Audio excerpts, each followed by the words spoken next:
So for 15 years now, starting from my PhD at Caltech and then leading Stanford's Vision Lab, I've been working with my mentors, collaborators, and students to teach computers to see. Our research field is called computer vision and machine learning. It's part of the general field of artificial intelligence.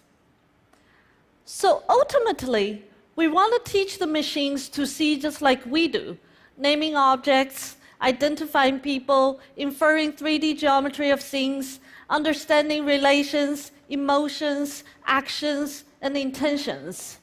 You and I weave together entire stories of people, places, and things the moment we lay our gaze on them. The first step towards this goal is to teach a computer to see objects, the building block of the visual world.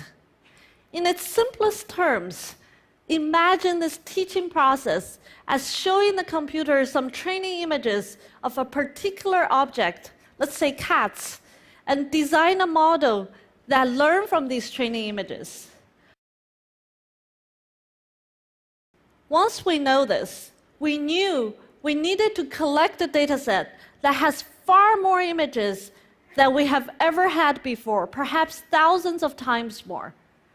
And together with Professor Kai Li at Princeton University, we launched the ImageNet project in 2007.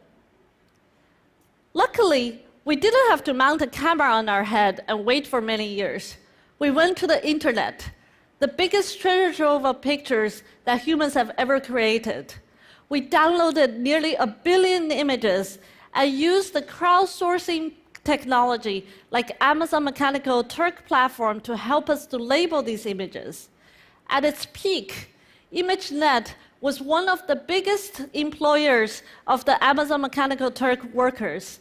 Together, almost 50,000 workers from 167 countries around the world helped us to clean, sort, and label nearly 1 billion candidate images.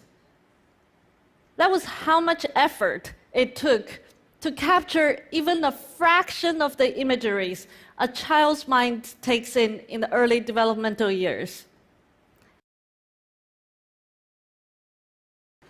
Now that we have the data to nourish our computer brain, we're ready to come back to the algorithms themselves. As it turned out, the wealth of information provided by ImageNet was a perfect match to a particular class of machine learning algorithms called convolutional neural network, pioneered by Kunihiko Fukushima, Jeff Hinton, and Yann LeCun back in 1970s and 80s. Just like the brain is consisted of billions of highly connected neurons, a basic operating unit in a neural network is a neuron-like node. It takes input from other nodes and sends output to others. Moreover, these hundreds of thousands or even millions of nodes are organized in hierarchical layers, also similar to the brain.